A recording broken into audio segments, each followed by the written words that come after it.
Welcome to அகர முதல IAS academy. நம்ம லாஸ்ட் வீடியோவில் இந்திய தேசிய காங்கிரஸ் கட்சிகளுடைய மாநாடுகளில் 1908 வரைக்கும், அதாவது கடைசியாக சென்னையில் ராஸ்பிகாரி கோஸ் தலைவராக இருந்து 1908 காங்கிரஸ் மாநாடு வரைக்கும் ஃபுல்லாக பார்த்துட்டோம். ஸோ அது வரைக்குமே நமக்கு கிட்டத்தட்ட ஐஎன்சி எப்படி உருவாச்சு, அறிமுகம் என்ன, யார் அதை உருவாக்குனா, யார் அதுக்கு பேர் வச்சா, அதுக்கப்புறம் தலைவர்களாக வந்தவங்க யார் யார் என்னென்னன்றதை அவங்க பார்த்துட்டோம். இது ரெண்டாவது பார்ட். ஓகேங்களா? ஏன் பார்ட்டாக போகிறோன்னா, ஒரே ஃபுல்லாக ஒரு வீடியோவில் பார்த்தப்பறம் ஒன்றும் புரியாது. நீங்கள் இப்போ சப்போஸ் இந்த வீடியோ பார்க்குறவங்க இருந்தால் என்ன பண்ணால் முதல்ல இந்த பார்ட் 1 வீடியோ பார்த்துருங்க. சரிங்களா? நான் வந்து ப்ளேலிஸ்ட்டை தான் போட்டிருக்கேன். ஸோ பார்ட் 1 வீடியோவில் முதல்ல பார்த்துருங்க. அந்த வீடியோ பார்க்கும் போது தான் நிறைய விஷயங்கள் தெரியும். அதை ஒரு டைம் பார்த்துட்டு இன்னொரு டைம் நீங்களாம் மனசுக்குள்ள சொல்லி பாருங்கள். யார் முதல்ல வந்தால் என்ன பண்ணால், யார் எப்படின்னு தெரிஞ்சுங்க. ஓகேங்களா? அது ஓரளவுக்கு புரிஞ்சு கொஞ்சம் தெரிஞ்சுக்கிட்டீங்க அப்படின்னா தான் அடுத்து இந்த வீடியோ பார்க்கும்போது இதில் அடுத்து வர்ற அந்த காங்கிரஸ் மாநாடுகளெல்லாம் ஓரளவுக்கு நமக்கு ஞாபகம் வச்சுக்க முடியும், ரொம்ப ஈஸியாக இருக்கும். ஓகேங்களா? ஸோ அதுக்காக தான் சொல்கிறது. அதனால தான் பார்ட் 2 போடுறோம். திரும்ப இதுக்கப்புறம் பார்ட் 3 இருக்குது. ஓகேங்களா? பார்ட் 2 இன்றைக்கி ஓரளவுக்கு ஃபுல்லாக பார்த்துரும். இது 2-3 டைம் இந்த வீடியோ பாருங்கள். அப்போ தான் உங்களுக்கு ஈஸியாக மனசில் ஞாபகமாக நிற்கும், நல்லா பதியும். ஓகேங்களா? சரி, வாங்க நம்ம நேராக வீடியோக்குள்ளே போவோம். ஓகேங்களா? இன்றைக்கி நம்ம பார்க்க போகிறது 1908 சென்னைக்கு அப்புறமா முக்கியமான மாநாடு எதுன்னு கேட்டால் 1911. ஏன் சார் 1911 முக்கியம் அப்படின்னு பார்த்தீங்கன்னா, இந்த மாநாடு நடந்தது கல்கத்தா. இல்லை ரொம்ப ஸ்பெஷல்னு பார்த்தீங்கன்னா, இந்தியாவின் தேசிய கீதம் அப்படின்னு சொல்லப்படுற ஜனகணமன பாடலை முதலாக ரவீந்திரநாத் தாகூர் பாடினது எங்கன்னா இந்த கல்கத்தா காங்கிரஸ் மாநாடு தான் 1911. நம்ம ஏற்கனவே 1896 ஒன்று பார்த்துருப்போம். 1896 தான் முதல்ல ஜனகணமன அப்படின்னு சொல்லப்படுற தேசிய பாடலை ரவீந்திரநாத் தாகூர் என்ன பண்ணியிருப்பார், முதலாக பாடியிருப்பார். எங்கன்னா 1896 கல்கத்தா காங்கிரஸ் மாநாட்டில். அதுக்கு தலைவர் யாருன்னு பார்த்துருப்போம், ரஹமத்துல்லா சஹானி அப்போ ஒருத்தர் வருவார். சரிங்களா? நல்லா தெரிஞ்சுங்க. அதே மாதிரி தேசிய கீதம்னு சொல்கிற ஜனகணமன பாடினதும் இங்கே காங்கிரஸ் மாநாட்டில் பாடினதும் ரவீந்திரநாத் தாகூர் தான். அந்த பாடை எழுதுனதுமே தாகூர் தான். நல்லா தெரிஞ்சுங்க. ஓகேங்களா? ஜனகணமன தேசிய கீதம் பாடலை எழுதினவரே ரவீந்திரநாத் தாகூர் தான். அவரே என்ன பண்ணுறாரு, அந்த 1911 இந்திய தேசிய காங்கிரஸ் கட்சி மாநாட்டில் கல்கத்தாவில் அவரே பாடுறாரு. சரிங்களா? ஸோ ரெண்டுக்கும் 1896 1911 ரெண்டுக்கும் டிஃப்ரென்ஸ் என்னென்னா, ரெண்டுமே நடந்தது கல்கத்தா மாநாடு தான். 1896 கல்கத்தா தான், 1911 கல்கத்தா தான். ரெண்டுலேயுமே தேசிய பாடலையும் தேசிய கீதம் ரெண்டையுமே பாடினது ரவீந்திரநாத் தாகூர் தான். ஆனால் 1896 தலைவர் ரஹமத்துல்லா சஹானி, 1911 காங்கிரஸ் மாநாட்டுக்கு தலைவர் PN தார். இதான் முக்கியமான. சரிங்களா? இந்த மாநாடு நடந்த வருஷம் 1911. இதில் வேறு என்ன ஸ்பெஷல் சார் இந்த வருஷம்னு பார்த்தீங்கன்னா, இந்த வருஷம் தான் இங்கிலாந்தோட அரசர் அப்படின்னு சொல்லப்படுற இங்கிலாந்து அரசர் 5ஆம் ஜார்ஜ் அவர்கள் இந்தியாவுக்கு வருகை புரிஞ்சார். நல்லா தெரிஞ்சுங்க. இங்கிலாந்தில் உள்ள ஒரு அரசரோ ஒரு அரசியோ முதலாக இந்தியாவுக்கு வந்தது அப்படின்னா அது 1911 5ஆம் ஜார்ஜ் அவர்கள் தான். அது வரைக்கும் எந்த ஒரு அரசருமே இந்தியாவுக்கு, எந்த அரசரும் சரி, ஏன் விக்டோரியா மகாராணி முதற்கொண்டு இந்தியாவுக்கு வந்தது கிடையாது. முதல்ல 5ஆம் ஜார்ஜ் அவர்கள் தான். அவர் இந்தியாவுக்கு இங்கிலாந்துலேருந்து கடல் வழியாக இறங்கின இடம் எங்கேன்னு பார்த்தீங்கன்னா மும்பை, பம்பாயில் தான் முதல்ல இறங்கினார். அவர் அந்த கரெக்டாக இறங்கின இடத்த என்ன பண்ணுறாங்கன்னா, அந்த இடத்த தான் கேட்வே ஆஃப் இந்தியா அப்படின்னு சொல்லுவாங்க. நம்ம படிச்சிருப்போம், இந்தியாவின் நுழைவாயில் கேட்வே ஆஃப் இந்தியா அப்படின்னு எதை சொல்லுவாங்கன்னா மும்பையை சொல்லுவாங்க. அதுக்கு என்ன காரணம்னு பார்த்தீங்கன்னா 5ஆம் ஜார்ஜ். ஓகேங்களா? 5ஆம் ஜார்ஜ் இந்தியாவில் நுழைஞ்ச இடம் மும்பை தான். அதனால தான் அந்த ஊர் என்ன பண்ணுறான், மும்பையை இந்தியாவின் நுழைவாயில் கேட்வே ஆஃப் இந்தியா அப்படின்னு சொல்கிறோம். அதுக்கான காரணம் தான். அந்த வருஷம் டெல்லியில் ஒரு மிகப்பெரிய தர்பார் நடத்துவாங்க. யார் தலைமையில்னா 5ஆம் ஜார்ஜ் அவர்கள் தலைமையில். அந்த இதில் தான் என்ன 2 அனௌன்ஸ்மெண்ட் கொடுத்துருப்பாருன்னு பார்த்தீங்கன்னா, 1905 கர்ஷன் பிரபு கொண்டு வந்த வங்க பிரிவினை ரத்து பண்ணி திரும்ப வங்காளத்தை இந்தியாவோட சேர்த்திருப்பார் 5ஆம் ஜார்ஜ் அவர்கள். அது ஒரு முக்கியமான அறிவிப்பு. ரெண்டாவது முக்கியமான அறிவிப்பு என்னன்னு பார்த்தீங்கன்னா, அது வரைக்கும் இந்தியாவோட தலைநகரமாக இருந்தது கல்கத்தா. அதை கல்கத்தாவிலேருந்து டெல்லிக்கு இந்தியாவோட தலைநகரத்தை மாற்றினதும் 1911. அதை அறிவித்ததும் 5ஆம் ஜார்ஜ் அவர்கள் தான். இது ரெண்டுமே 1911 தான். ரொம்ப முக்கியம். நல்லா தெரிஞ்சுங்க. 1911 காங்கிரஸ் மாநாடு மட்டும் முக்கியம் கிடையாது, இந்த 2 தகவல்களும் ரொம்ப முக்கியம். என்னது, வங்கப்பிரிவினை ரத்து பண்ணது 1911, அதே மாதிரி இந்தியாவோட தலைநகரத்தை கல்கத்தாவிலேருந்து டெல்லிக்கு மாற்றினதும் 1911 தான். சரி, அதை பண்ணது யார், 5ஆம் ஜார்ஜ் அவர்கள். அவர் இந்தியாவில் இறங்கின இடம் மும்பை. என்ன சொல்கிறாங்க அந்த இடத்த, இந்தியாவின் நுழைவாயில் கேட்வே ஆஃப் இந்தியா அப்படின்னு மும்பையை சொல்கிறதுக்கு காரணம் இந்த ஒரு ரீசன் தான். ஓகேங்களா? அடுத்து அப்படியே பார்த்தோம் அப்படின்னா 1912 அதெல்லாம் ஓகே ரைட்டு. 1914 பார்த்துங்க. ஏன் 1914 பார்க்க சொல்கிறேன்னா, சென்னையில் நடந்த மாநாடு. நான் ஏற்கனவே சொல்லிப்பேன், மெட்ராஸில் நடந்த மாநாடுகள் எல்லாமே ஒரு லைனாக எழுதி வச்சுங்க. எட்டு நடந்துச்சு, எந்தெந்த வருஷம் நடந்துச்சு, அது யார் தலைவர்னு பார்த்துங்க. அப்படி பார்க்கும்போது சென்னை மாநாட்டுக்கு தலைவர் யாருன்னா 1914 பூபேந்திரநாத் பாசு. அதை ஞாபகம் வச்சுக்கோங்க. சரிங்களா? அடுத்து ரொம்ப முக்கியமானது 1916 லக்னோ மாநாடு.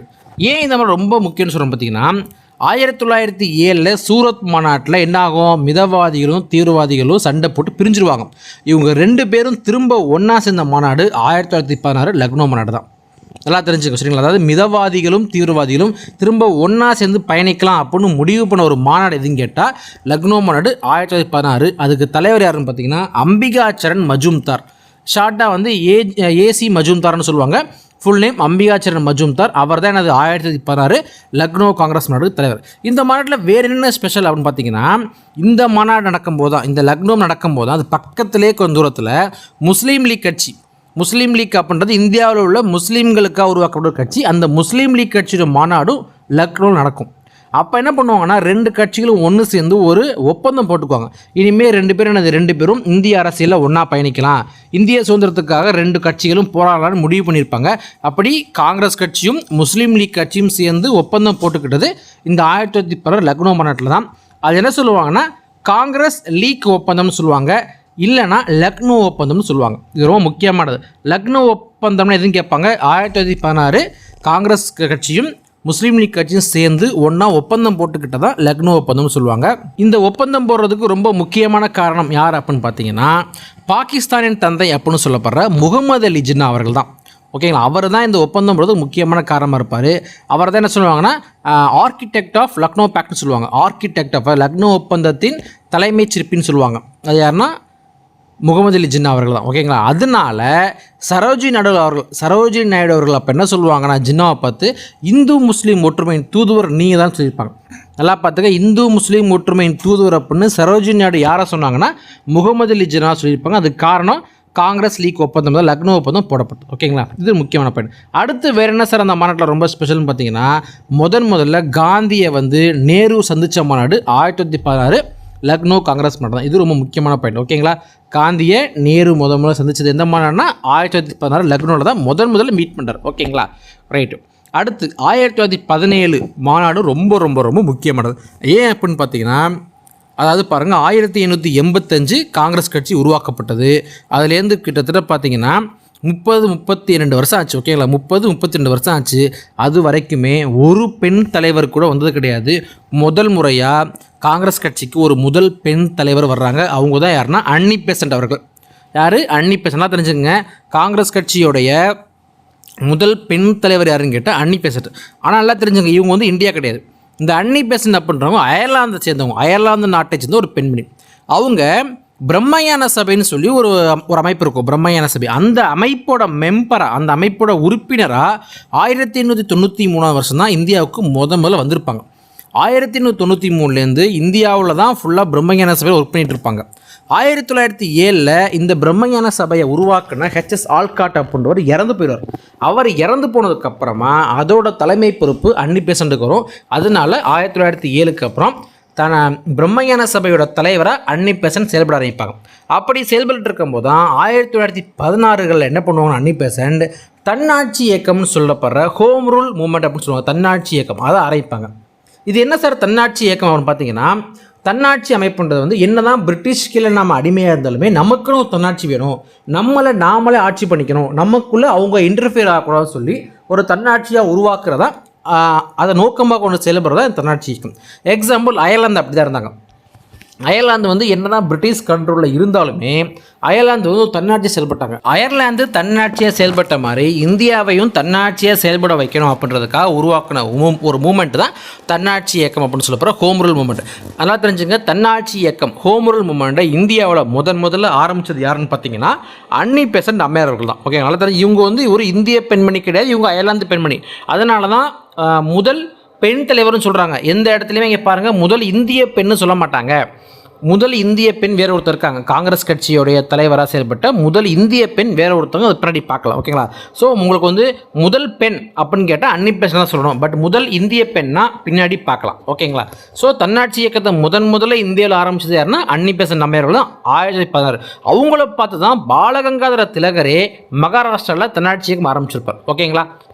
சரி சார், அவங்க வந்து எப்படி காங்கிரஸ் கட்சியோட தலைவராக வந்தாங்கன்னு பார்த்தீங்கன்னா, தன்னாட்சி இயக்கம் ஆரம்பித்து ஒரே வருஷத்தில் ஒரு மிகப்பெரிய ஒரு வார்த்தையை வந்து ஒரு மிகப்பெரிய பொறுப்பில் உள்ள ஒருத்தவங்கள்ட்ட வாங்கியிருப்பாங்க. அது என்ன வார்த்தை, யார்கிட்டேருந்து வாங்கினான்னு பார்த்தீங்கன்னா, அந்த டைம் வந்து இந்தியாவோட வெளியுறவு செயலர்னு சொல்லுவாங்க. அதாவது பார்த்தீங்கன்னா இந்தியாவில் வந்து ஹையஸ்ட் பொசிஷனாக வைஸ்ராய் இருப்பார். இந்தியாவில் ஒரு உச்சபட்ச அதிகாரம் கொண்டவராக வைஸ்ராய் இருப்பார். அதே மாதிரி இந்தியாவுக்கான விவகாரங்களை கவனிச்சுக்கிறதுக்காக இங்கிலாந்தில் ஒருத்தர் இருப்பார். அவர் தான் இந்திய அரசோட வெளியுறவு செயலர் அப்படின்னு சொல்லுவாங்க. ஓகேங்களா? அவர் அப்போ அந்த டைமில் 1917 யார் இருந்தாங்கன்னா ஒருத்தர் இருப்பார், மாண்டேகுன்னு சொல்லி ஒருத்தர் இருப்பார். பேர் என்ன?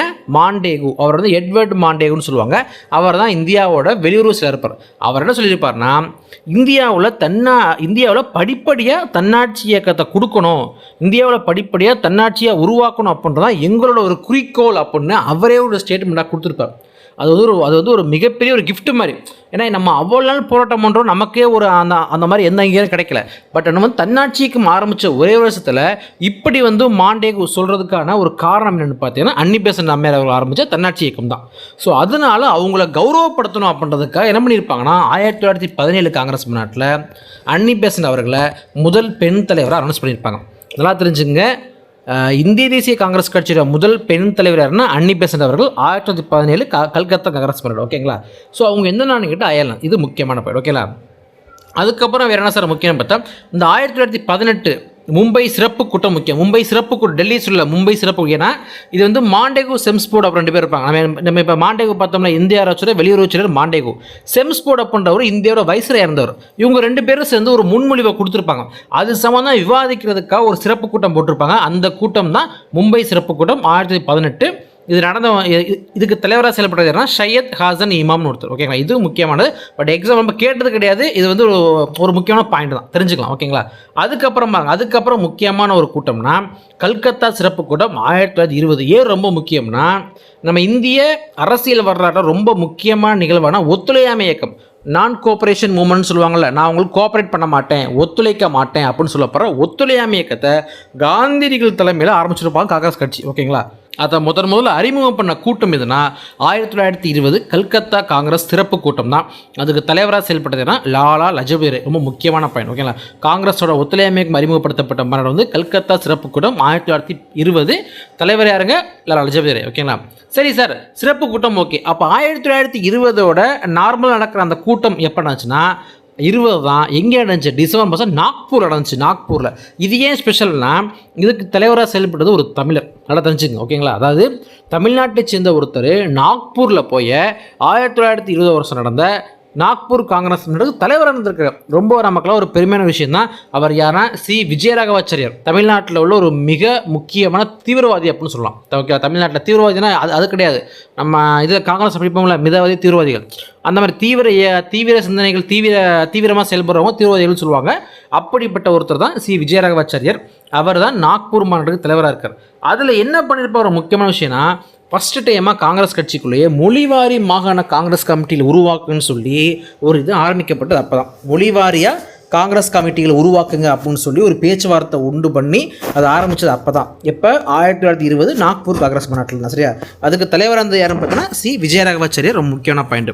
அடுத்து மீதமுள்ள மற்ற மாநாடுகளை நெக்ஸ்ட் வீடியோவில் பார்ப்போம். ஏன்னா எல்லாத்தையும் ஒன்றா பார்த்தா திரும்ப கன்ஃபியூஸ் ஆயிரும். அதனால் இதை கொஞ்சம் கொஞ்சமாக பார்ப்போம். ஸோ பை, நெக்ஸ்ட் வீடியோவில் பார்க்கலாம்.